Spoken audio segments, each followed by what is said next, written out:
Alors bonjour à toutes et bonjour à tous et merci d'être avec nous ce matin. Ravi encore de pouvoir ouvrir cette nouvelle année 2026 avec cette nouvelle saison de webinaires, d'idées à partager et de bonnes pratiques. Donc avant d'entrer dans ce cœur du sujet de ce webinaire qui est dédié aux ETI, aux PME et trouver des solutions de financement pour elles, pour régler des sujets de transition énergétique, notamment quand il y a des difficultés de financement. Voilà, une bonne année, en tout cas 2026, que nous espérons la plus sobre possible, bien sûr, mais sobre en énergie, forcément, mais aussi sobre en promesses inutiles, plutôt généreuses au contraire et ambitieuses dans les résultats concrets. En tout cas, c'est ce qu'on vous souhaite à vous, ETI, PME et acteurs du secteur privé. Voilà, ce début d'année pour vous est peut-être s'inscrit dans dans un contexte contrasté avec notamment tout simplement un environnement économique forcément incertain ou chahuté, sous tension. Bref, nous observons quand même que vous arrivez, et nous sommes nous-mêmes une ETI, une PME, d'avoir on vous souhaite d'avoir une capacité d'adaptation, une inventivité, une résilience dans ce contexte-là.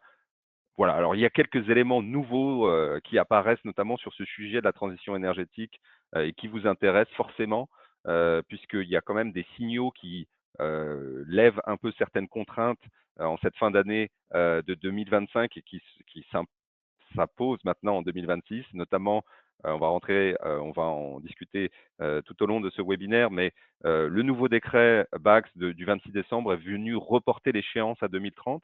Je vous rappelle juste cette échéance de BAX, c'est l'automatisation en fait des bâtiments tertiaires pour vous à travers des systèmes de GTB et ce pilotage en tout cas énergétique qui était permis par ce type de système en tout cas est reporté à 2030 pour la plupart des bâtiments. C'est les bâtiments de 70 kW, sans rentrer dans le détail sur la CVC, mais en tout cas c'est un élément en tout cas qui vous donne plus de temps pour aborder cette transition et cette obligation. Autre élément, c'est l'ouverture officielle, et on va en parler en détail aujourd'hui dans ce webinaire, de la 6e période des certificats d'économie d'énergie, cette fameuse période 6, qui devient plus que jamais un levier de financement pour vous, pour les travaux de rénovation énergétique, et qui reste une opportunité en tout cas pour financer et intégrer intelligemment ces dispositifs dans votre stratégie de financement. On va le voir tout à l'heure.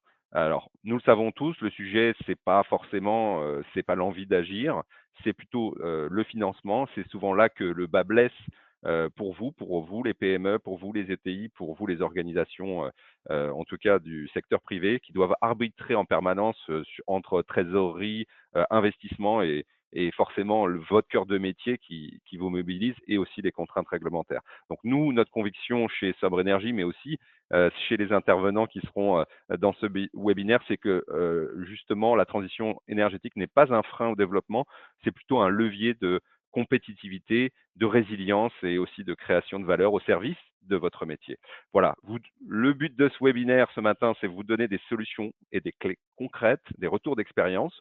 Il y aura des modélisations qui seront partagées de manière pragmatique avec ces solutions de financement qui seront proposées, également aussi avec la dimension C2E qui est importante, prioriser les bons travaux, sécuriser les retours sur investissement, avancer sans immobiliser inutilement votre capital. Voilà. Donc nous sommes là pour vous aider ce matin, vous donner des pistes concrètes, transformer les contraintes en opportunités.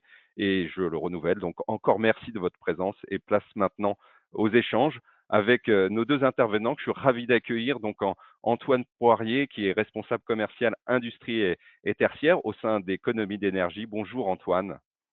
Bonjour, merci pour l'invitation et ravi d'être présent. Bonjour à toi et bonjour Tony également, président et cofondateur de Atomic. Euh, Tu vas nous apporter quelques éclairages, notamment sur des solutions hybrides de financement. Avec grand plaisir. Bonjour Arnaud, bonjour à tous et meilleurs vœux à tout le monde. Eh bien, écoute, sans plus attendre, on va juste vous poser deux petites questions. C'est un petit peu le rituel au sein de ces webinaires de Sobre Énergie. Une première question pour tout simplement connaître un petit peu votre maturité. Est-ce que vous avez déjà renoncé à des projets énergétiques, en tout cas de rénovation énergétique, faute de solutions de financement qui seraient adaptées? Je suppose, là, je veux pas, je vous laisse vous exprimer. En tout cas, ça nous permet de voir justement s'il y a quelque chose à creuser, à investiguer dans ces pistes que nous allons ensuite vous proposer et que Antoine et Tony vont expliquer en tout cas dans ce webinaire. Donc effectivement, il y a une très très très grande majorité de l'audience, plus de 80%, qui effectivement a renoncé à ces travaux de rénovation énergétique sur votre patrimoine que vous occupez, dont vous avez la propriété. Deuxième question, disposez-vous aujourd'hui en fait d'une méthode claire, en tout cas pour prioriser vos travaux et mesurer leur rentabilité dans le temps. Donc bien sûr, il y a des méthodes assez simples, il y a des méthodes plus élaborées. Aujourd'hui, en tout cas, est-ce que vous avez cette boussole, cet indicateur qui vous permet de se dire bon bah là, je vais prioriser plutôt tel bouquet de travaux versus tel autre, et auquel cas je lance à ce moment-là les opérations. Donc apparemment, oui, il y a quand même une majorité qui dispose en tout cas, d'une méthode claire, et il y a quand même 40%, c'est du 60-40 à peu près. Donc là, effectivement, il y a peut-être encore des pistes à vous proposer, et ce sera pour le coup ma partie à la fin de ce webinaire où j'essaierai de vous apporter en tout cas une méthode. Voilà. Donc sans plus attendre, je vous livre effectivement le sommaire de ce webinaire. Donc la première partie, elle sera vraiment consacrée au C2E, à cette période 6, avec les dispositifs qui permettent réellement de financer un certain nombre d'opérations dites standards, avec ces fiches standardisées des certificats d'économie d'énergie. On verra, alors ça bien sûr avec Antoine, et puis dans un deuxième temps, nous verrons plus en détail des solutions différentes de financement sans CAPEX, notamment, alors il y a plusieurs solutions de location, de leaseback et des montages hybrides, notamment avec Tony. Et enfin, on verra cette méthode qui permet de prioriser les travaux et de sécuriser le ROI de vos travaux. Voilà, donc sans plus attendre, on va rentrer dans le détail. Je vais aller assez vite juste pour vous dire qui est Sobre Énergie. Donc Sobre Énergie accompagne les entreprises et les collectivités dans la décarbonation de la sobriété énergétique des parcs d'immobilier tertiaire. Nous, on existe depuis 2016, on aide environ 150 clients, dont la première foncière de France, qui est la Poste Immobilier, mais aussi France Télévisions et d'autres acteurs du secteur privé. 16 000 bâtiments qui sont supervisés par notre plateforme Datamark Neo. On réalise des études et des audits énergétiques tout au long de l'année. On en fait 300 environ par an. On est 40 collaborateurs qui sont passionnés de la sobriété énergétique et de dispositifs de transition énergétique. Juste rapidement, donc les trois métiers que nous faisons, du monitoring à travers notre plateforme Datamark Neo, des études et des audits énergétiques. On est certifié OPQ-IBI et on a d'excellentes notes à faire valoir auprès de nos clients, et l'OPQ-IBI, qui est l'organe de certification, en tout cas, nous a renouvelé sa confiance encore sur fin d'année 2025, et nous réalisons aussi des prestations d'énergie management si jamais vous n'avez pas de personnes en interne qui sont en capacité de suivre les opérations de travaux, les opérations d'action de réduction de consommation d'énergie. Juste pour vous dire un changement pour servir le succès de votre transition énergétique, nous on a renouvelé en fait notre management au sein de Sobre Énergie, et donc juste pour vous dire qu'on a une co-direction maintenant avec Charlotte Skorodensky et moi-même qui sont devenus co-directeurs généraux au service de vos projets, et on est persuadé que cette co-direction, elle sera là plus efficace pour vous apporter une meilleure capacité de pilotage de vos projets.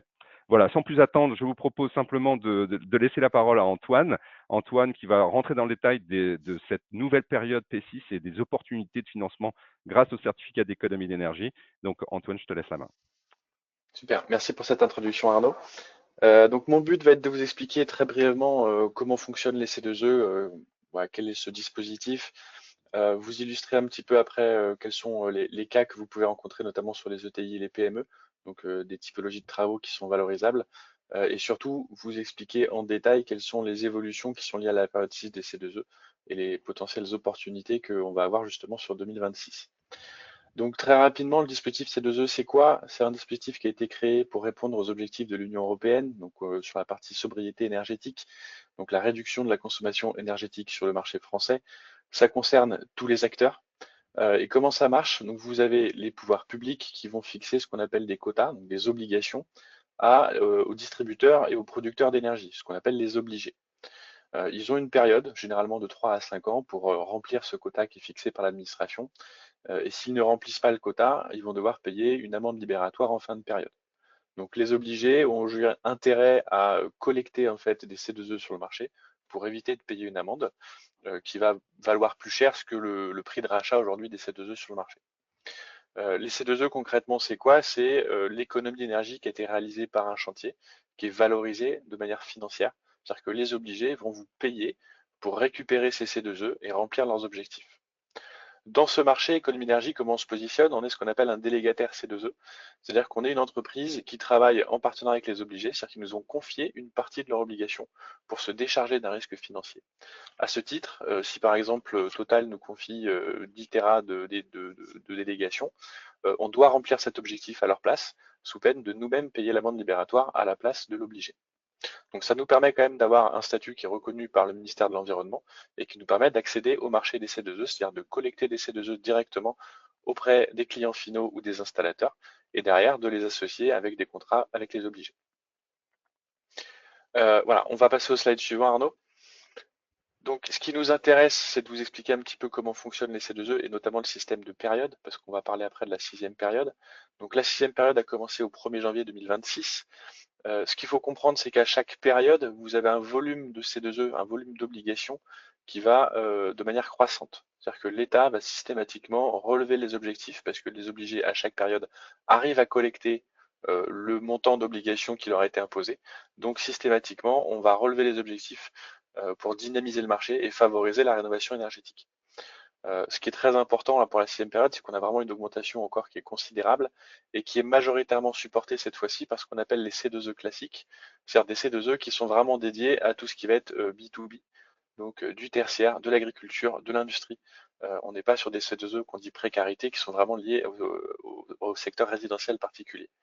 Donc c'est normalement un signal positif pour le marché et une pression à la hausse sur le prix des C2E classiques, puisque le rythme de collecte des obligés sur la P5 était très très juste, c'est-à-dire qu'ils ont collecté juste ce qu'il faut, mais pas plus.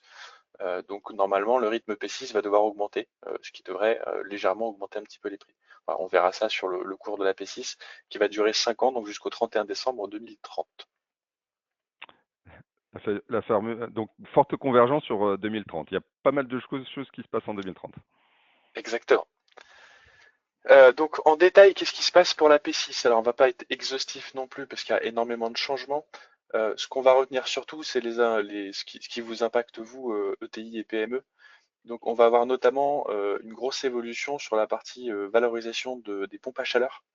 Donc il y a des C2E quand vous installez une pompe à chaleur. Alors généralement c'est une pompe à chaleur qui doit respecter un certain niveau de performance. Historiquement, il y avait une seule fiche sur le secteur tertiaire qui permettait de valoriser les pompes à chaleur, donc tout type de pompe à chaleur confondu. Cette fiche a été supprimée au 31 décembre 2025 et à partir du 1er janvier 2026, c'est trois nouvelles fiches qui prennent le relais. Une dédiée à chaque type de pompe à chaleur, donc les géothermiques, les pompes à chaleur RO et les pompes à chaleur OO ou oblicolées O. Donc ça permet vraiment de couvrir l'intégralité des solutions qui existent sur le marché. Et ce qu'il faut retenir, c'est que les montants de primes ont clairement été revus à la hausse. Si on prend par exemple les pompes à chaleur RO, on a quasiment 2,5 fois plus de primes qu'en 2025. Sur les pompes à chaleur OO, on est à plus de 3 fois plus. Et sur les pompes à chaleur géothermiques, à 4 fois plus. Et là, on ne parle que de ce qu'on appelle la prime C2E forfaitaire, qui dépend uniquement de la fiche standardisée dont parlait Arnaud tout à l'heure. Ce qu'il faut savoir, c'est que sur le remplacement d'une chaudière par une pompe à chaleur, il existe un dispositif qu'on appelle le dispositif coup de pouce, qui vient en fait renforcer encore la prime.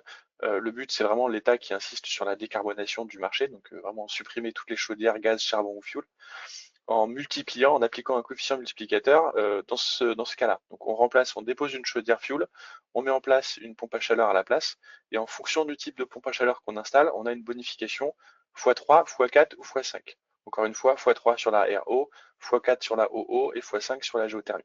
Donc on va vraiment avoir des effets d'aubaine qui sont très importants sur 2026, parce que la prolongation du coup de pouce, pour l'instant, n'a été actée que jusqu'au 31 décembre 2026, ce qui veut dire que pour bénéficier de ces bonifications, il faut engager le projet, c'est-à-dire signature de devis, bon de commande ou éventuellement versement d'acompte, avant la fin de l'année.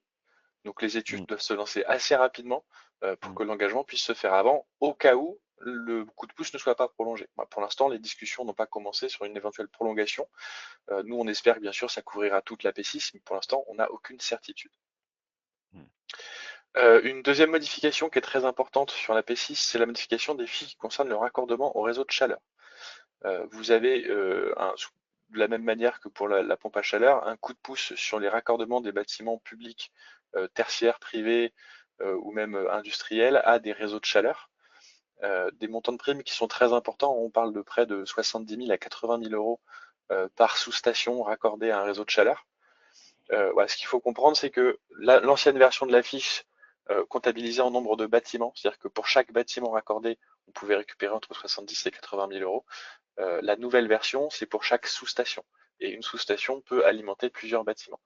Alors il y a toujours des règles de calcul qui peuvent faire varier la prime, hein. Forcément, plus le nombre de logements va être important ou plus la surface chauffée va être importante, plus les primes le seront aussi.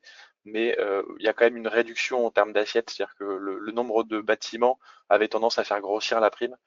Donc là, on va être sur des tendances un peu en réduction en termes de prime.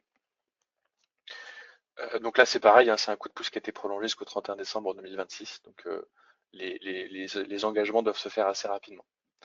Et une dernière modification qui pour le coup est assez impactante également sur le marché et qui vient surtout sécuriser, comme le disait Arnaud, on est sur une période où vraiment le but du ministère, ça va être de sécuriser le dispositif, renforcer les contrôles, et cette dernière modification en fait partie. On a une obligation de maintien en fonctionnement des équipements pendant 6 ans, sous peine de potentiellement voir les C2E se faire annuler. Donc là, le but, c'est de garantir la pérennité de l'installation et de garantir les économies d'énergie qui sont générées par l'installation d'un matériel qui va être plus performant. On ne sait pas ce qui se passe aujourd'hui, on n'a pas d'informations. Typiquement, si une entreprise fait faillite et que le matériel ne fonctionne plus, bon, on espère que l'administration sera compréhensive, mais voilà, aujourd'hui, le détail n'a pas été fourni.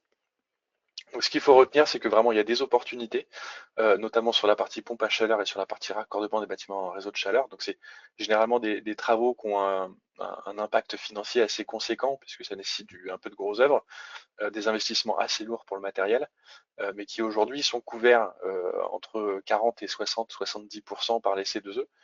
Donc, c'est vraiment un levier financier qui est très important, qu'il faut prendre en compte dans votre projet.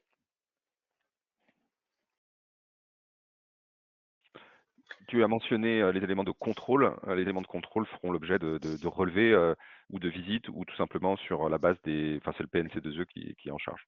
Enfin, je sais pas si Oui, tu. alors on a effectivement plusieurs types de contrôles possibles. Alors nous déjà en tant que délégataire et entreprise certifiée ISO 9001, on va avoir d'une part des contrôles par contact, c'est-à-dire qu'on va contrôler 25% des chantiers que nous valorisons.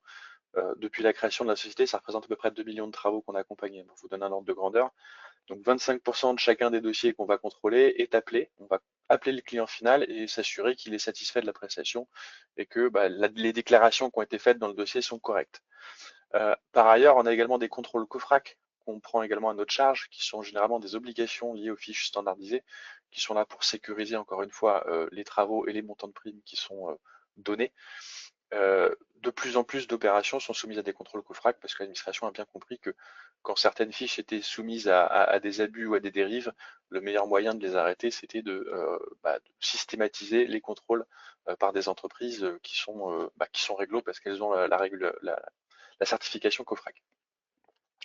Et effectivement, en dernier lieu, il y a ce qu'on appelle des contrôles aléatoires qui peuvent être mandatés directement par la Direction générale de l'énergie et du climat.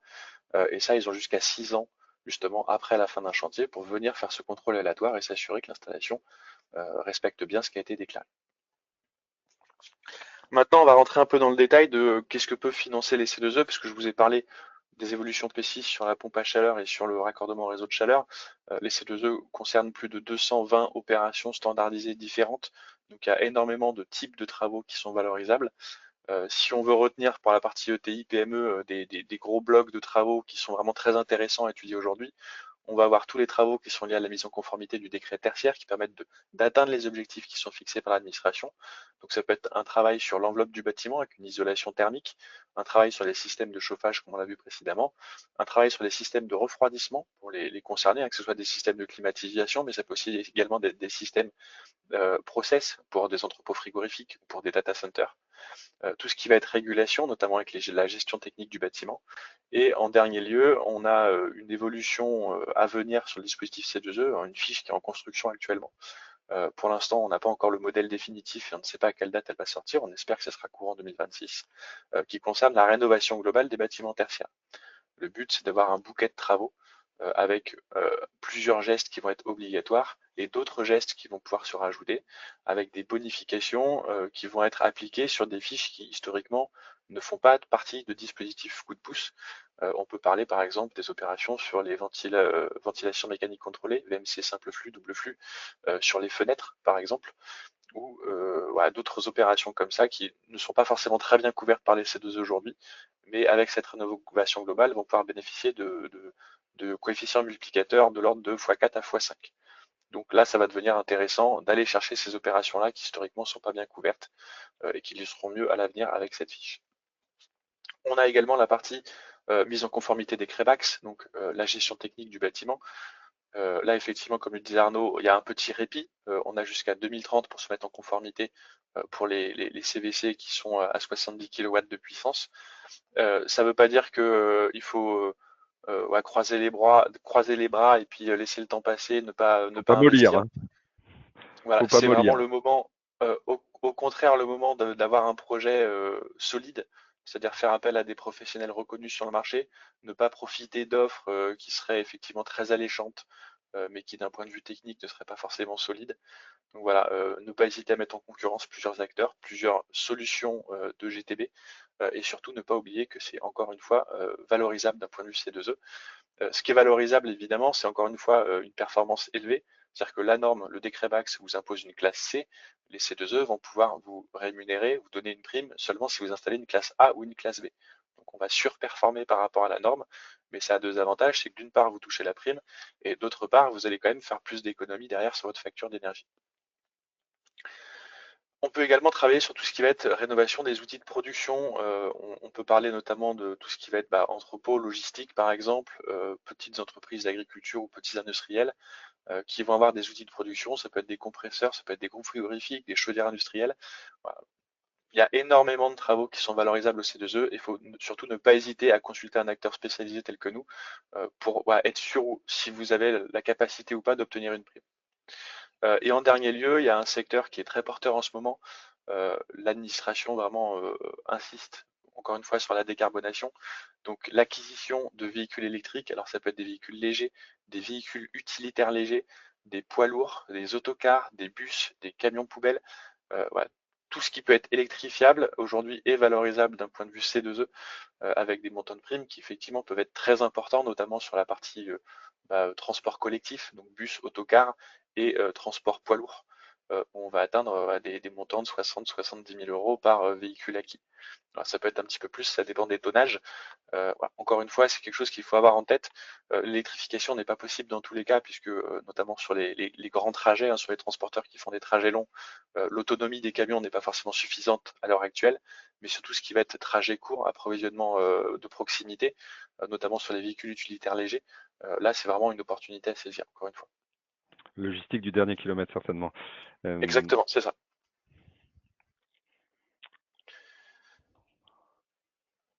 Alors, pourquoi les C2E doivent être intégrés dans votre montage? Plusieurs choses. Donc, d'une part, parce que ça vous permet effectivement de réduire le temps de retour sur votre projet.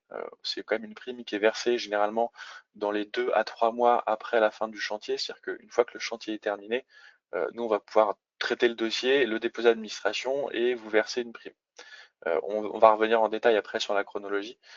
Ce qu'il faut retenir aussi, c'est que les C2E ne sont pas forcément cumulables avec toutes les aides d'État, notamment les aides d'ADEME, de l'ADEME ou de l'ANA. Donc il faut vérifier qu'elles sont bien cumulables et généralement les C2E doivent être intégrées dans le calcul de l'assiette des aides, c'est-à-dire qu'elles peuvent venir un petit peu en déduction de l'enveloppe que vous auriez pu avoir. L'idée c'est de bien articuler les deux ensemble pour pas se faire avoir. Et c'est également l'opportunité, le faire en amont, c'est l'opportunité d'inclure dans votre projet, c'est-à-dire que dans les définitions de votre projet d'un point de vue technique, les conditions d'éligibilité, c'est-à-dire les critères de performance que doit respecter le matériel, pour s'assurer que vous puissiez toucher la prime. Voilà, que ce ne soit pas au petit bonheur la chance, mais qu'on définisse bien le projet pour optimiser le montant de ces deux. Et comment ça se passe concrètement pour obtenir une prime? Donc vous avez une chronologie à respecter, c'est vraiment le point le plus important. Vous avez deux motifs possibles pour que votre demande de subvention ne soit pas acceptée par l'administration, parce que c'est pas un dû, c'est vraiment une demande qui fait faire l'administration et on doit respecter des conditions d'éligibilité. Donc la première chose, c'est effectivement le matériel ne respecte pas les performances qui sont requises. Donc là, le dossier tout simplement n'est pas éligible. Et le deuxième motif de refus possible, c'est que vous n'avez pas respecté la chronologie. Et la chronologie, c'est quoi? C'est systématiquement avoir ce qu'on appelle un contrat de partenariat pour la valorisation des C2E en amont des engagements. C'est-à-dire que vous devez avoir un professionnel du dispositif qui vous a incité, qui vous a informé, qui a vérifié que votre projet est éligible, qui a estimé le montant de la prime. Et ça se matérialise par un contrat de partenariat. Et ce contrat doit être signé avant les engagements, voilà, sous peine de ne pas pouvoir avoir de C2E. C'est pareil pour tous les acteurs, hein, que ce soit des obligés ou des délégataires. Il faut systématiquement passer par cette étape. C'est des contrats qui sont non engageants et non exclusifs, hein, donc c'est pas forcément grave si derrière le projet ne se fait pas, mais il faut se couvrir avec un contrat sous peine de pouvoir s'asseoir sur une prime qui peut être assez conséquente. Ensuite, la chronologie est assez simple, c'est-à-dire que vous avez votre contrat, vous allez ensuite faire vos engagements, signature de devis, bon de commande ou acompte, vous allez réaliser vos travaux, et c'est qu'en fin de travaux que le dossier C2E va être réellement constitué. Donc on va récupérer le devis, la facture, l'attestation sur l'honneur, éventuellement des études de dimensionnement ou des rapports de contrôle COFRAC. On va vérifier que tout est conforme à la fois d'un point de vue technique et administratif. Et si tout est OK, on dépose le dossier à l'administration. La prime est versée au moment du dépôt. C'est pour ça qu'on dit environ 2 à 3 mois après la fin du chantier, dans la mesure, effectivement, vous envoyez rapidement les pièces justificatives après la fin du chantier.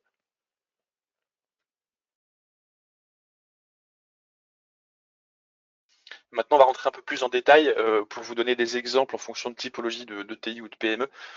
Pour voir qu'est-ce que vous pouvez, sur votre activité, aller chercher comme subvention C2E.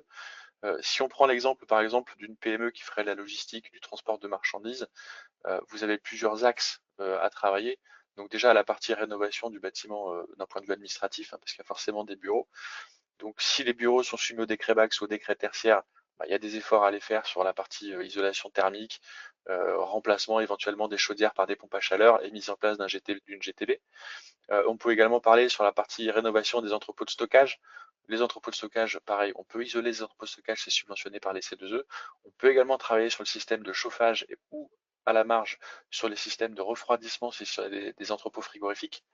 On peut travailler également sur la partie déstratification d'air qui permet d'homogénéiser la température d'un local de grande hauteur et donc de faire des économies sur la partie chauffage et éventuellement sur le système d'éclairage pour mettre en place des luminaires LED qui vont être beaucoup moins consommateurs que des halogènes par exemple. On a également la partie électrification de la flotte, parce qu'en tant que transporteur, vous avez potentiellement une flotte de véhicules. Ça peut être des véhicules utilitaires, ça peut être des poids lourds. Voilà. Il y a des subventions à récupérer sur les C2E. Il faut juste acquérir ou louer pendant 24 mois un véhicule électrique. Et ce qu'il faut savoir, c'est qu'il y a des surbonifications potentiellement à venir sur les véhicules qui sont construits en Union européenne. Voilà. Ça, pour l'instant, c'est sur la partie particulier. Peut-être que ça viendra sur la partie professionnelle. Et on a également la possibilité de valoriser des C2E toujours sur du transport, sur des systèmes multimodaux. Donc on va parler de transport rail-route ou fluvial-route. Donc le but c'est d'éviter en fait de transporter les marchandises qu'à par camion et plutôt de passer par une barge fluviale ou par une barge ferroviaire. Et donc là c'est pareil, il y a des C2E à récupérer, que ce soit sur l'acquisition du matériel en lui-même ou également sur le fait de signer des contrats avec des entreprises spécialisées pour faire transporter votre marchandise par fret fluvial ou par fret ferroviaire. Voilà, donc comme vous voyez, sur une seule typologie d'entreprise, des transporteurs, vous avez déjà un panel d'opérations C2E qui est assez conséquent.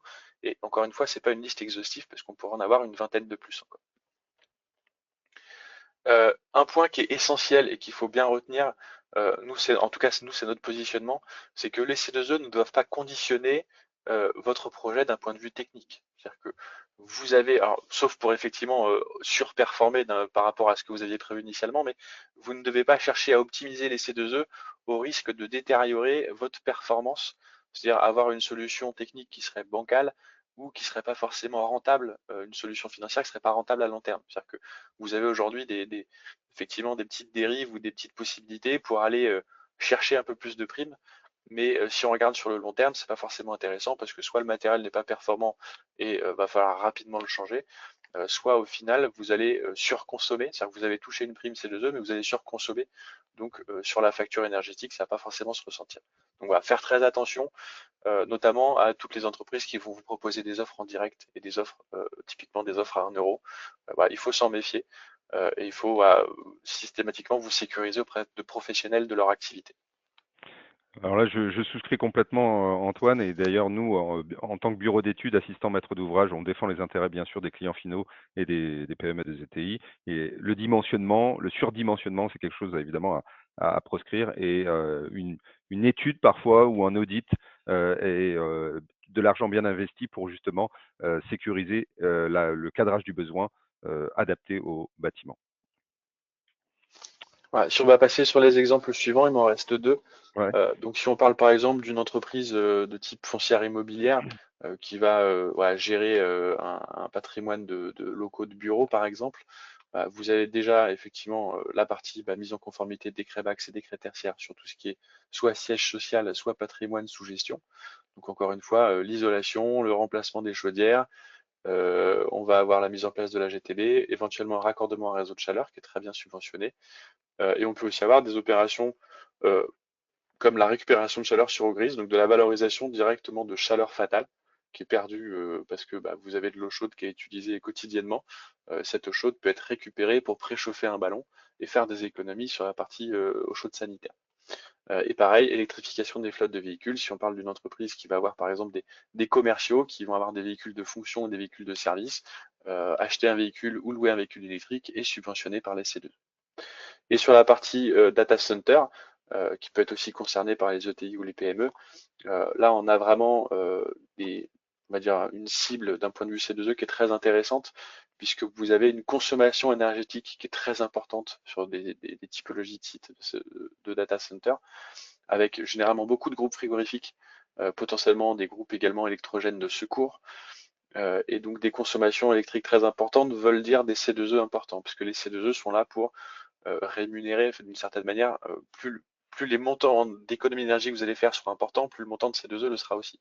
Donc plus vous avez une activité qui va être consommatrice d'énergie, plus vous avez la capacité d'aller collecter des C2E qui ont des montants importants.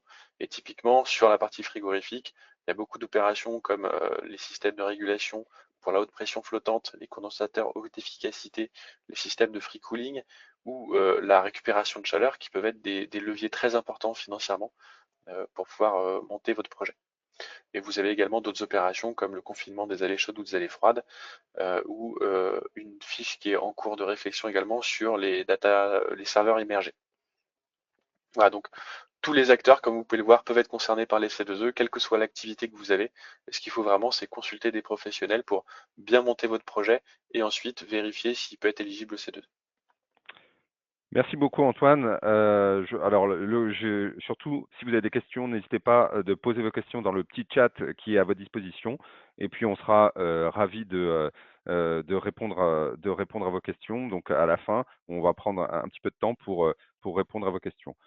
Tony, je te laisse la main là pour rentrer dans le détail sur le financement et les solutions de location, de mutualisation, de leaseback et les montages hybrides que tu peux proposer. Merci.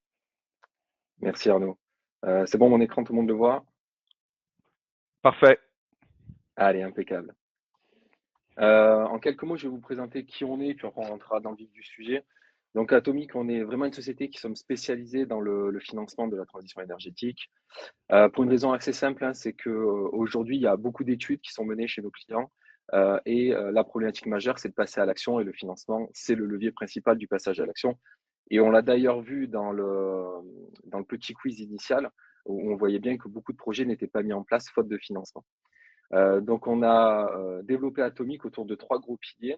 Le premier, c'est la structuration de solutions de financement agile. Pourquoi? Parce que le sujet, c'est pas tant de dire j'ai un projet, il faut que je sache le financer, mais plutôt de se poser la question au sein d'une entreprise, quels sont les enjeux de l'entreprise et comment aller structurer la capsule de financement la plus adaptée. Et vous verrez que quand on parle de financement dans la transition énergétique, c'est avant tout une agrégation de dispositifs. On a parlé des C2E, c'est un levier extrêmement important, mais il y a d'autres leviers et l'idée, c'est de les mettre en musique pour obtenir le meilleur résultat possible.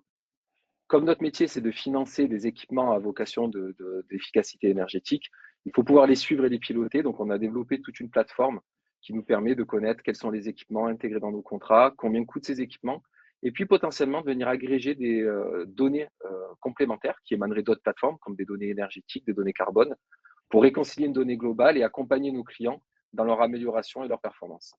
Et puis, on va être un interlocuteur unique pour le client dans notre démarche. Interlocuteur unique dans le sens où nous savons parler à la fois des directions financières, et aux directions opérationnelles et techniques qui ne parlent pas toujours le même langage. Et notre objectif, c'est de réconcilier tout ça pour leur permettre de mettre en place des projets et de structurer vraiment une solution globale avec un écosystème de partenaires comme Sobre Énergie peut l'être, etc. Alors, si on parle des PME, des ETI, quels sont les enjeux finalement liés à la transition énergétique? Le premier, il est assez évident, c'est diminuer les coûts liés à l'énergie. Alors, quand on dit ça, on le sait tous, hein, l'énergie, ça coûte. Et au-delà du fait que ça peut coûter de plus en plus cher, c'est extrêmement variable. On a connu des augmentations très fortes du coût de l'énergie, puis des diminutions. L'idée, c'est de prendre le contrôle de ça, intégrer de la sobriété, comme le dit Arnaud, et surtout de l'efficience, puisque l'économie, c'est l'énergie transformée.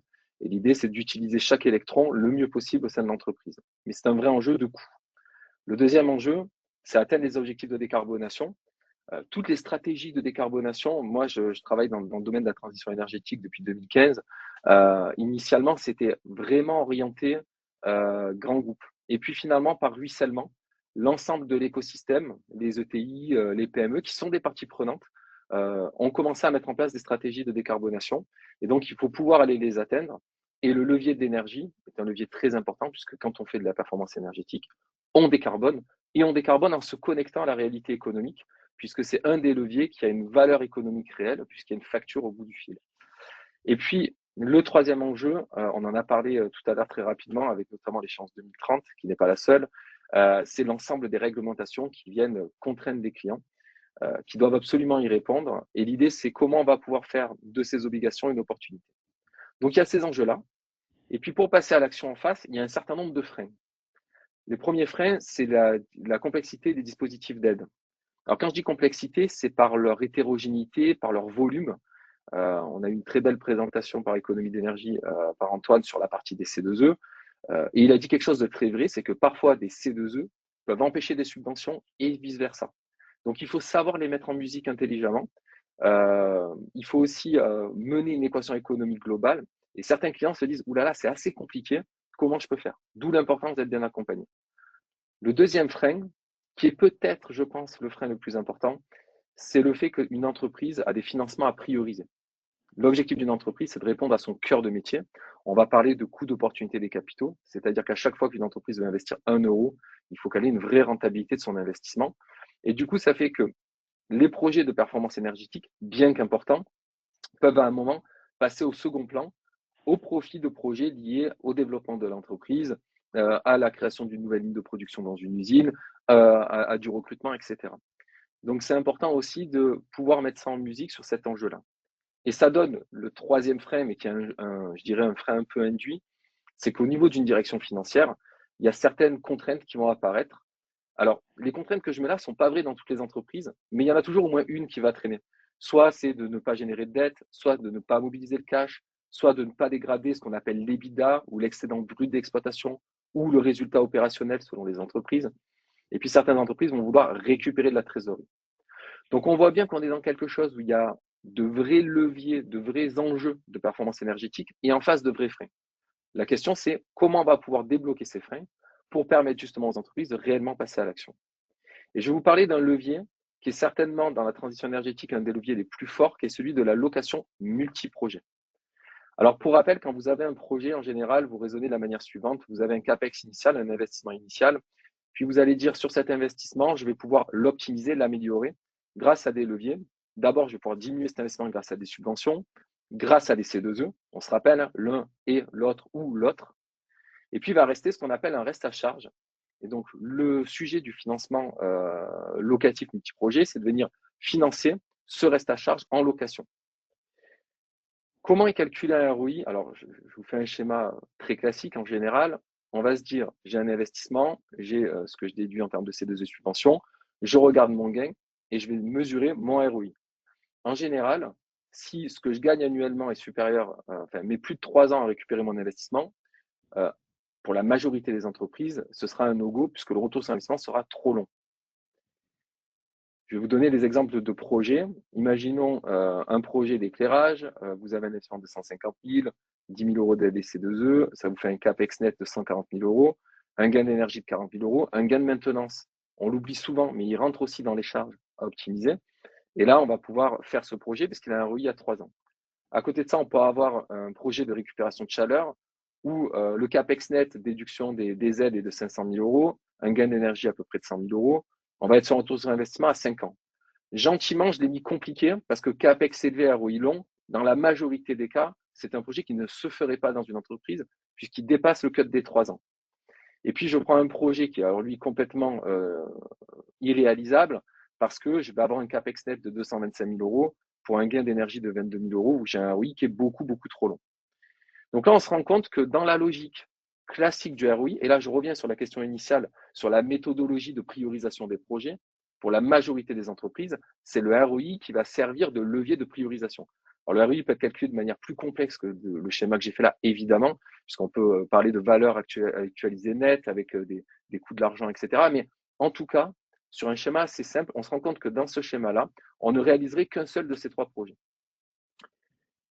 Dans une approche de financement, donc là, on voit que si on fait tous ces projets sans financement, mais qu'on les agrège entre eux, on se dit, finalement, plutôt que de les séparer, je vais les faire tous ensemble.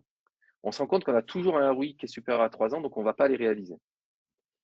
Maintenant, si on raisonne en financement, on va venir financer le reste à charge, on va venir le comparer au gain d'énergie, au gain de maintenance, et on va regarder ce que ça donne.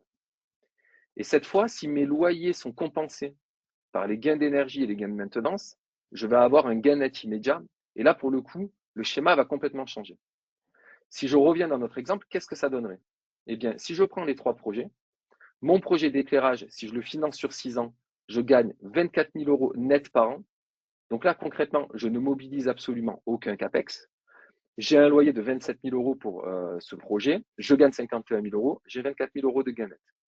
Mon deuxième projet, qui était un ROI de 5 ans quasiment infaisable, eh bien, cette fois, il devient un projet flat. C'est-à-dire, il est même légèrement en gain. Donc, c'est super. Il ne mobilise pas de CAPEX. Je peux le mettre en place. Donc, là où tout à l'heure, j'avais un seul projet, j'en réalise 2. Qu'advient-il du troisième? Eh bien, lui, malheureusement, le loyer reste trop élevé, si je l'isole, par rapport au gain d'énergie de maintenance. Mais on voit qu'on a déjà fait un grand pas, puisqu'au lieu de faire un projet, on fait 2 projets. Et on va donc accélérer notre objectif d'atteinte de décarbonation et de performance énergétique. Maintenant, si je fais une fusion de tous les projets entre eux, c'est-à-dire que je raisonne non plus en les segmentant, mais j'ai une approche multi-projet réel, eh bien, on se rend compte que si j'agrège tout, j'ai un gain net immédiat grâce au financement couplé des projets. Donc là, on se rend compte que non seulement le financement permet d'accélérer les ROI, voire d'avoir des gains nets immédiats, mais en plus, par des effets d'approche multi-projet, on a la capacité d'aller beaucoup plus vite et beaucoup plus loin pour aller atteindre des objectifs de décarbonation et de performance énergétique. Et donc là, on va mener l'intégralité des projets grâce à la fusion. Donc l'approche multi-projet, ça permet quoi? D'abord, c'est de la simplicité. La capsule de financement locatif permet vraiment d'intégrer l'ensemble de vos projets sans aucune complexité de dire tel ou tel projet est plus ou moins éligible. À partir du moment où c'est des équipements qui ne sont pas de l'immobilier, on sait les intégrer dans un projet. Les durées de financement qu'on est capable d'opérer là-dessus vont aller de 2 à 10 ans en classique, ce qui va permettre vraiment d'intégrer beaucoup de projets. L'intérêt, c'est quoi? C'est qu'à partir du moment où je finance un projet sur une maturité, sur une durée de financement qui est plus longue que celle du retour sur investissement, de manière assez mécanique, j'obtiens un gain net immédiat. Le troisième point important, c'est qu'on obtient des accords de financement extrêmement rapidement. Notre délai moyen chez Atomic, c'est 1 semaine. Alors, certains projets qui sont sur des montants assez faibles, et je vais parler du montant parce que je ne l'ai pas mis ici, je pense que c'est extrêmement important d'en parler. On peut avoir un accord en 24 heures. D'autres vont être un peu plus longs, mais notre moyenne est à 1 semaine. Je parle maintenant du montant. Souvent, quand on parle de projets de financement énergie, on pense tout de suite à des gros montants. Nous, aujourd'hui, on s'adresse à l'ensemble de l'écosystème des entreprises en France. Donc, ça va de la PME, TI au grand compte. Et donc, on opère à partir de 50 000 euros sur les financements jusqu'à plusieurs millions d'euros, bien évidemment. Le dernier point, c'est que c'est compatible avec les certificats d'économie d'énergie. Donc, on en a beaucoup parlé. Il n'y a pas de contradiction entre les C2E et ce qu'on propose. On a un certain nombre de vigilances à avoir pour respecter les règles des C2E, mais on a l'habitude de structurer ces contrats-là. Et donc, on va permettre à nos clients de bénéficier de 100% des C2E tout en bénéficiant d'une solution de location pour eux. L'avantage majeur de l'approche multiprojet, bien évidemment, c'est l'accélération et la massification des projets. Quand on a fondé Atomic, on l'a fait sur une conviction, c'est qu'il fallait que les entreprises accélèrent, qu'elles arrêtent de faire des études qui restaient lettres mortes, faute de financement, et que seulement les quick wins étaient réalisés. Si on veut aller chercher la performance énergétique, si on veut aller chercher l'efficacité, il faut apporter des capsules de financement qui soient adaptées et donc apporter des capsules pour tout gérer. Et donc, on va permettre à nos clients d'atteindre leurs objectifs beaucoup plus rapidement. Le dernier aspect, c'est la récurrence. Et ça, je voudrais faire un petit stop là-dessus parce que c'est quand même extrêmement important.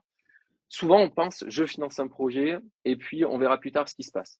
Dans la vraie vie, des projets, il y en a de manière extrêmement régulière. Et on ne peut pas mener l'intégralité des projets en quelques mois, puisqu'il y a aussi des sujets de disponibilité de ressources humaines, de gestion, par exemple, d'arrêt de production sur des usines quand on fait certains gros projets. L'idée, c'est de pouvoir réinvestir. Nous, on a développé tout un savoir-faire dans nos contrats qui vont permettre à nos clients de réinvestir régulièrement. En fait, on a structuré des contrats qu'on appelle des contrats régénérants. C'est-à-dire que quand vous travaillez avec nous, les loyers que vous payez vous permettent de réinvestir l'équivalent de ce que vous avez remboursé. C'est une forme de revolving, mais adaptée aux entreprises. Si je donne un exemple très simple, imaginez vous financez 500 000 euros avec nous sur 5 ans. Au bout de 2 ans et demi, vous pouvez réinvestir 250 000 euros pour le même loyer. Quel est l'intérêt? C'est qu'à partir du moment où on permet de réinvestir pour le même loyer, eh bien, tous les gains d'énergie viendront des gains nets immédiats et un cash flow positif. Donc, ça permet vraiment d'accélérer la transformation grâce à de la récurrence. Et ça, c'est extrêmement important puisqu'en transition énergétique, encore une fois, ce n'est pas que du one-shot. Je vais vous faire un petit focus sur le leaseback. On en parle beaucoup. Le leaseback, c'est ni plus ni moins qu'un contrat de location, mais appliqué sur des équipements qui vous appartiennent déjà. Donc, comment ça se passe? En fait, vous allez nous dire, je voudrais vous recéder des équipements pour qu'ils puissent rentrer dans vos contrats de location. Donc, nous, on va analyser vos installations, on va cartographier les équipements qui sont éligibles à la location. Donc, ça, on va analyser un document qui s'appelle la valeur nette comptable. Derrière, on va vous dire, voilà tout ce qu'on est capable de racheter chez vous. Vous allez dire, OK, là-dessus, voilà les équipements qu'on est OK pour vous revendre. À ce moment-là, vous nous les cédez, on vous les rachète et vous récupérez de la trésorerie. Ça, c'est un premier effet positif du leaseback. Nous, on vous le rachète et derrière, ça rentre dans nos systèmes de location. L'avantage, il n'est pas là. En vrai, c'est un vrai levier puisque vous pouvez récupérer plusieurs centaines de milliers d'euros de trésorerie. Mais surtout, l'avantage, c'est que derrière, comme ça va être intégré dans un contrat de location, vous allez nous payer un loyer en face puisque vous allez récupérer de la trésorerie. En revanche, les équipements vont être intégrés dans notre plateforme et on va connaître les équipements et leur valeur économique, leur loyer. Ce qui fait que les modélisations de la ROI n'auront plus du tout la même tête puisqu'on va connaître aussi combien coûtent les équipements, même d'un point de vue économique. Et on va vous permettre de travailler avec vous à l'amélioration continue de votre parc d'équipements en vous permettant de les faire évoluer dans le temps. Travailler sur la réduction énergétique et votre empreinte environnementale, puisque maintenant qu'on aura les équipements, qu'on les connaîtra, on pourra travailler sur leur amélioration, on va nourrir de la donnée. Et donc, on va vous donner aussi de la maîtrise budgétaire par rapport à ce que je vous expliquais tout à l'heure avec les capacités de réinvestissement pour le même loyer. Les 4 gros avantages du leaseback, le premier, c'est la génération de trésorerie, mais j'ai envie de dire c'est un dommage collatéral positif. J'entends souvent parler des leasebacks en fin d'année. Très sincèrement, le leaseback, ça ne doit pas être un sujet que de trésorerie. C'est d'abord un sujet de pilotage d'équipement. Donc, c'est tout au long de l'année qu'il faut le travailler, voire dès le début de l'année. C'est une connaissance économique et environnementale de vos équipements, puisque quand on va avoir des loyers et qu'on va pouvoir agréger ça potentiellement à des données complémentaires que vous auriez, énergétiques, carbone, on va pouvoir réconcilier de la donnée et structurer des vrais KPI. Ça va permettre de piloter les actifs, tout leur cycle de vie, de leur entrée à leur sortie dans l'entreprise. Et puis enfin, on va travailler sur la performance énergétique parce que ça permettra d'avoir une situation de référence énergétique de vos équipements et de la connaissance parfaite des installations que vous avez. Je termine sur les équipements éligibles à la location. Je vous ai dit qu'il y avait énormément d'équipements éligibles. En gros, tout ce qui consomme de l'énergie dans votre entreprise peut être intégré dans des contrats de location. Ça va du froid, chaud, les systèmes digitaux, le traitement de l'air, les bornes, l'éclairage, l'équipement spécialisé. Cette liste n'est pas exhaustive, mais tous les équipements qui vont vous permettre d'améliorer votre impact énergétique sont intégrables dans nos contrats de location. Voilà, j'en ai terminé sur ce diaporama global de ce qu'on est capable de faire. Merci Tony pour ces détails et puis effectivement ces solutions innovantes, ces solutions hybrides. Donc je vais juste vous terminer sur comment justement prioriser vos travaux et sécuriser le ROI. Posez vos questions encore une fois dans le chat et puis on va prendre quelques minutes à la fin Simplement pour vous dire que, comme le disait tout à l'heure Antoine, il est très important quand même aussi de bien vérifier et contrôler à la fois en phase amont, mais aussi en phase aval. Et c'est pour ça que je veux juste vous adresser juste un point, c'est que nous, en tant qu'éditeurs, on est aussi assistant maître d'ouvrage, mais on est aussi éditeur de logiciels. Et sachez que il y a des plateformes qui sont là justement pour vous aider à superviser les consommations d'énergie. Et sans vous faire un peu un historique, une genèse, une évolution de ce marché, de ces solutions, sachez que on est passé quand même par plusieurs périodes. Une période 2018-2021 où l'objectif était vraiment de mesurer et de comprendre. Aujourd'hui, on est passé au-delà effectivement de cette première phase de définition et de suivi des consommations, des indicateurs relativement statiques ou des données qui étaient relativement incomplètes. Et là, il y a une différente maturité chez les clients finaux et souvent les PME et les ETI, peut-être, étant donné qu'ils ont quand même des cœurs de métier soumis ils se disposent de moins de moyens, ils ont peut-être moins, en tout cas, profité des dernières évolutions. Il y a eu des évolutions via des plateformes qui sont allées vers du pilotage avec une connexion plus automatisée des données, notamment évidemment des points de livraison, avec des tableaux de bord plus dynamiques, avec des indicateurs plus évolués, avec des gains qui restent estimés. Et puis, en tout cas, nous, ce qu'on apporte, notamment dans la vérification des objectifs et des travaux de rénovation énergétique, c'est de prendre une méthode de mesure et de vérification. C'est peut-être quelque chose que vous avez déjà entendu, plan de mesure et de vérification. Et notre plateforme, en tout cas, Datamark Neo, creuse déjà depuis quelque temps ce sillon, c'est-à-dire d'apporter en fait un référentiel vraiment solide sur lequel eh bien, on va pouvoir s'adosser pour véritablement s'assurer que les promesses seront tenues. Je fais référence simplement à mon édito en début de webinaire. Nous, on prône vraiment la solidité des modélisations qui sont faites, de tenir les promesses dans le cadre des solutions et des travaux qui sont mis en œuvre. Voilà, juste pour vous dire, c'est que Datamark Neo est là justement pour assurer un reporting personnalisé qui est en fonction, bien sûr, de votre périmètre. Les scénarios qui sont dynamiques, qui sont mis à disposition, généralement commencent souvent par des audits. Ces audits sont digitalisés. Les audits qui peuvent être mis en place au démarrage d'une définition de bouquet de travaux, finalement, généralement, ils sont parfois abandonnés ou ils sont parfois pas suivis. Le but, c'est de les suivre pour le coup, et là, vous pouvez avoir les indicateurs de ces opérations de travaux directement sur votre plateforme. Là, vous avez un suivi affiné des données qui peut passer par du sous-comptage et vous avez une vision globale de votre gestion de patrimoine. Donc, cette plateforme, elle est là pour vous aider aussi dans la visualisation des promesses qui ont été apportées par les opérateurs de travaux, les installateurs notamment. Donc, juste pour résumer la méthode, c'est assez simple, hein, c'est de la planification avec au départ une phase d'audit qui est la première, on va dire, étape finalement avant d'aller chercher les solutions de financement, que ce soit des C2E ou des solutions de financement dont parlait Tony. Bien sûr, il y a une phase de mise en œuvre, de réalisation des travaux, parfois qui peuvent s'adosser à des contrats de performance énergétique, qui restent un levier aussi important pour parfois ouvrir des solutions, ouvrir l'accès à des solutions de financement. Les suivis de résultats, on vient de le dire à travers une plateforme. Et puis, s'il y a besoin d'avoir, si au sein des PME ou des ETI, il n'y a pas forcément en fait des énergie managers ou en tout cas des acheteurs ou des personnes qui sont dédiées à cette problématique de l'optimisation des consommations d'énergie, eh bien là, on peut arriver en assistance à maîtrise d'ouvrage, mais en aval des travaux, pour vous assurer qu'il n'y a pas de ce qu'on appelle d'effet de rebond ou en tout cas de dérive qui apparaîtrait quand bien même vous avez investi tant de milliers d'euros sur des travaux via des solutions de financement que nous avons évoquées.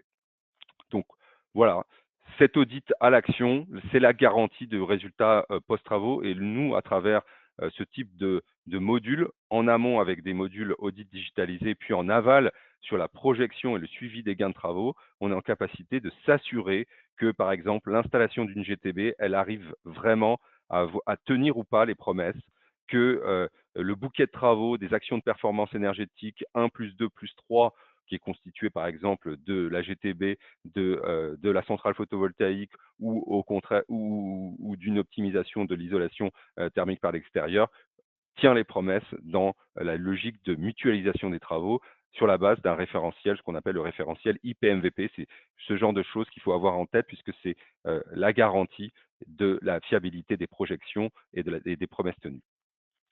Voilà, ce suivi des résultats, c'est finalement le suivi et la comparaison des économies de ce qui a été promis et de ce qui est réalisé. Finalement, vous avez une visualisation sur la plateforme Datamark Neo finalement des économies d'énergie mois par mois. Et puis le but, évidemment, c'est que le réel soit au rendez-vous des objectifs. Alors, soit dans une démarche de contrat de performance énergétique, ou tout simplement dans une démarche de performance énergétique sans contrat.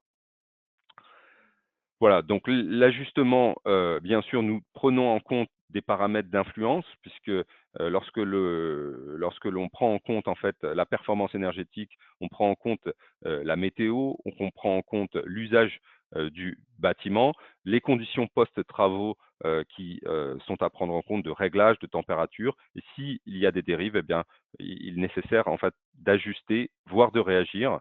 Et s'il y a un contrat de performance énergétique, eh bien, là, il y a nécessité soit de récompenser l'opérateur de travaux, ou en tout cas l'entreprise qui a réalisé les travaux, via un bonus, ou s'il sous-performe, à ce moment-là, une compensation apportée par le prestataire, notamment dans le cadre d'un contrat de performance énergétique.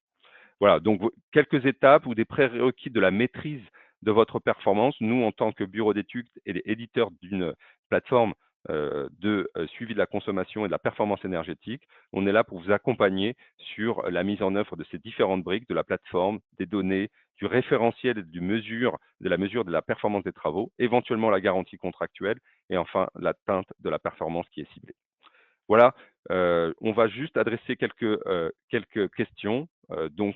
Déjà, la première question, quels sont les travaux avec le meilleur taux de financement C2E? Ça, c'est pour toi, Antoine.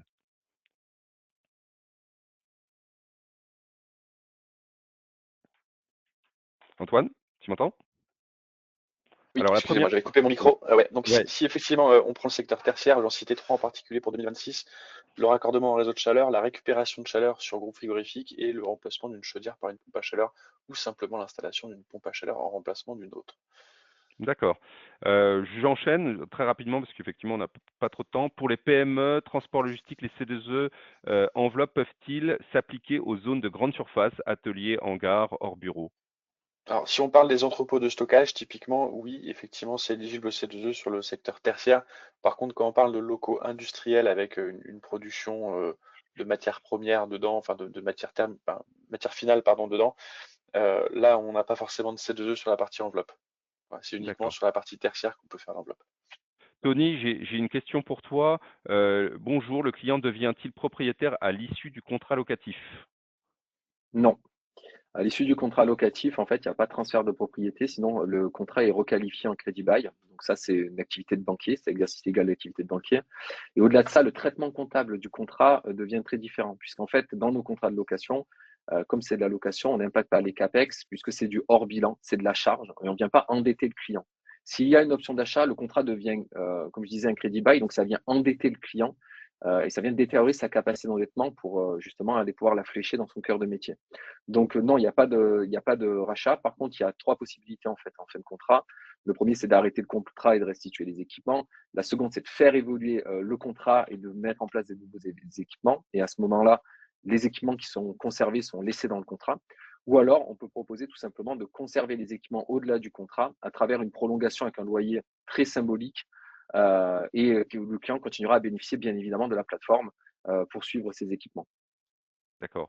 Merci Tony. Juste une question qui revient quand même parce qu'il y a quelques acteurs publics qui sont quand même dans le webinaire. Et ils nous demandent est-ce que ce dispositif de location peut être proposé à des acteurs publics? Alors oui, ça peut être proposé à des acteurs publics. Atomic n'a pas développé aujourd'hui spécifiquement ce marché-là, mais c'est un sujet qu'on a développé. On a les capacités à le faire d'un point de vue circuit interne, nous, de refinancement, etc. C'est pas un sujet. Donc oui, ça peut être totalement adressé dans le secteur public, bien évidemment. Ok. Écoutez, il nous reste une minute. On va essayer de terminer par une dernière question. Et là, ça s'adresse finalement à Tony, à Antoine, finalement, et à moi-même aussi. Quel est le modèle de rémunération de vos prestations, forfait selon prestation ou pourcentage des aides obtenues ou des économies générées? Alors moi, dans mon cas, c'est très simple. Le client paye un loyer et mes prestations sont intégrées dans le loyer qui est payé par le client. D'accord. Antoine, de ton côté? Pour essayer de simplifier schématiquement, c'est en pourcentage des aides obtenues, effectivement. D'accord. Bah, écoutez, de notre côté, en tout cas chez Sobre Énergie en tant qu'assistant maître d'ouvrage, nous, on a une prestation plutôt effectivement au forfait, puisqu'on réalise des études, des audits, et puis après, bah, avec la plateforme, bah, c'est un abonnement qui dépend du nombre de sites qui sont supervisés. Voilà, j'espère que vous avez passé en tout cas un bon moment avec nous, avec ces pistes de financement pour les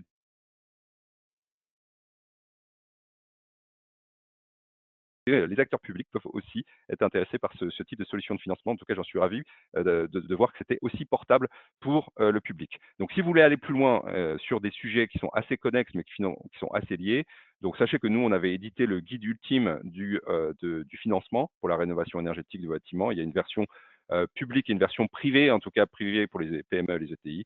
Et puis, sachez aussi que le levier aussi important pour pouvoir défendre vos intérêts dans la logique d'atteinte des objectifs, notamment du décret tertiaire, le contrat de performance énergétique est un excellent levier à utiliser, bien sûr, alors avec éventuellement un accompagnement métier, éventuellement aussi juridique. Donc ça, vous avez quelques pistes dans ce guide, n'hésitez pas à le télécharger. Donc voilà, vous avez toutes les coordonnées de Antoine, de Tony et de moi-même. N'hésitez pas à les contacter, bien sûr, par email. Vous pouvez également nous suivre sur LinkedIn. En tout cas, on sera ravis de vous partager, en tout cas, de futurs webinaires sur ces prochaines semaines.